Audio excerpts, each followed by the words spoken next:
अस्सलाम वालेकुम दोस्तों, कैसे आप? उम्मीद है खैरियत से होंगे। मेरा नाम है इम्तियाज अली समर और आप देख रहे हैं summer TV Urdu YouTube channel. तो दोस्तों, आज की वीडियो बहुत ही इंटरेस्टिंग होने वाली है। इस वीडियो को आपने लास्ट तक देखना है और वीडियो को लाइक जरूर कर दे, शेयर भी कर दे अपने दोस्तों के साथ, और कमेंट बॉक्स में पाकिस्तान के लिए या फिर पाकिस्तान के प्लेयर्स के लिए कोई अच्छा सा कमेंट बॉक्स जो है वो लाजमी कमेंट कर दें। दोस्तों, आज की वीडियो में हम बात करने वाले डिटेल के साथ बाबर आजम और इमाद वसीम के बारे में। जी हाँ दोस्तों, पाकिस्तान के मायनाज बैट्समैन है दोनों। बाबर आजम बहुत ही अच्छे बैट्समैन हैं, बहुत बड़े बड़े रिकॉर्ड हैं उनके पास। पाकिस्तान का विराट कोहली भी उनको कहा जाता है। बात करें अगर इमाद वसीम की, तो इमाद वसीम बहुत ही अच्छे ऑलराउंडर है, बहुत ही अच्छे तरीके से बैटिंग भी कर लेते हैं, बॉलिंग भी कर लेते हैं, और गुज़श्ता वर्ल्ड कप में भी उन्होंने बहुत ही अच्छी परफॉर्मेंस दी। अफगानिस्तान के खिलाफ मैन ऑफ द मैच भी वो रहे और बहुत ही आला परफॉर्मेंस का हामिल है। अगर बात करें बाबर आजम की, तो बाबर आजम के पास ऐसे ऐसे रिकॉर्ड हैं जिसमें वसीम अकरम, इमरान खान, विराट कोहली और बड़े बड़े लेजेंड्स प्लेयर्स के भी रिकॉर्ड उन्होंने तोड़े हैं। अभी सुनने में ये आ रहा था कि पाकिस्तान जो है वो काफ़ी सारे चेंजेस करेगा कप्तानी में।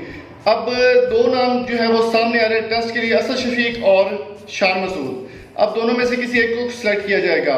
बात करें अगर T20 की, तो T20 के लिए दो बहुत बड़े नाम सामने आ गए हैं। T20 के लिए वनडे के कप्तान जो है वो सरफराज अहमद ही रहेंगे, उनके पास कप्तानी होगी, वो कप्तानी वापस नहीं ली जाएगी। T20 के लिए दो बड़े नाम सामने आ रहे हैं जिसमें बाबर आजम और इमाद वसीम शामिल हैं। दोस्तों, वकार यूनुस ने एक ट्वीट किया है कुछ दिन पहले, 2 दिन पहले उन्होंने ट्वीट किया कि बाबर आजम जो है वो इस वक्त कप्तानी के लिए बेस्ट है। T20 की कप्तानी बाबर आजम से बेहतर कोई नहीं कर सकता। मैं यहाँ पर एक चीज़ और बताता चलूँ कि जब भी कोई कप्तान बनाया जाता है किसी इन फॉर्म प्लेयर्स को, जो फॉर्म में हो, जो अच्छी परफॉर्मेंस कर रहा हो, उसको अगर आप कप्तान बना देते हैं तो वो फॉर्म से आउट हो जाता है। आपको इस बात का अंदाज़ा होगा, जो क्रिकेट एक्सपर्ट्स हैं या जो खेलने वाले हैं या जो देखने वाले हैं, उनको इस बात का अच्छी तरह अंदाज़ा होता है कि जब इन फॉर्म जो बैट्समैन होता है या बॉलर होता है उसको कप्तान बना दिया जाए, कप्तान के ऊपर बहुत ज़्यादा प्रेशर होता है टीम का। हेड कोच भी चेंज किए जा रहे हैं, बैटिंग कोच भी चेंज किए जा रहे हैं, बॉलिंग कोच भी चेंज किए जा रहे हैं। तो अगर आप किसी इन फॉर्म प्लेयर को, जैसे बाबर आजम फॉर्म में आजकल वो वाइटलिटी ब्लास्ट में खेल रहे हैं, वहाँ पर इंग्लैंड में सोमरसेट की जानिब से बहुत अच्छी परफॉर्मेंस भी दे रहे हैं, इन फॉर्म है, वो बहुत अच्छी परफॉर्म कर रहे हैं, हर जगह पर हर मैच में पाकिस्तान को अच्छी तरह से रिप्रेजेंट कर रहे हैं। अगर आप उनको कप्तान बना देंगे बाबर आजम को, तो बाबर आजम फॉर्म से आउट हो जाएंगे। प्रेशर में कभी भी बंदा नहीं खेल सकता, चाहे वो बैट्समैन हो, बॉलर हो या कोई भी हो।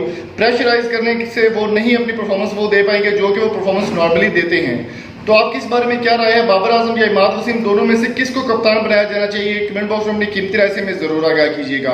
इमाद वसीम की अगर बात करें तो इमाद वसीम ने बहुत ही अच्छी परफॉर्मेंस दी है वर्ल्ड कप में। वहाब रियाज ने बहुत अच्छी परफॉर्मेंस दी है, बांग्लादेश में भी अच्छी परफॉर्मेंस दी इमाद वसीम की। इसके अलावा जब पाकिस्तान का अफगानिस्तान के साथ मैच था, पाकिस्तान मैच हार रहा था, लेकिन इमाद वसीम ने इतनी आला परफॉर्मेंस दी, इतनी आउटस्टैंडिंग परफॉर्मेंस दी कि वर्ल्ड कप से पाकिस्तान को उन्होंने बहुत ही ज़बरदस्त कमबैक करवा दिया। पाकिस्तान को वर्ल्ड कप मैच जो है वो अफगानिस्तान से जीत गया।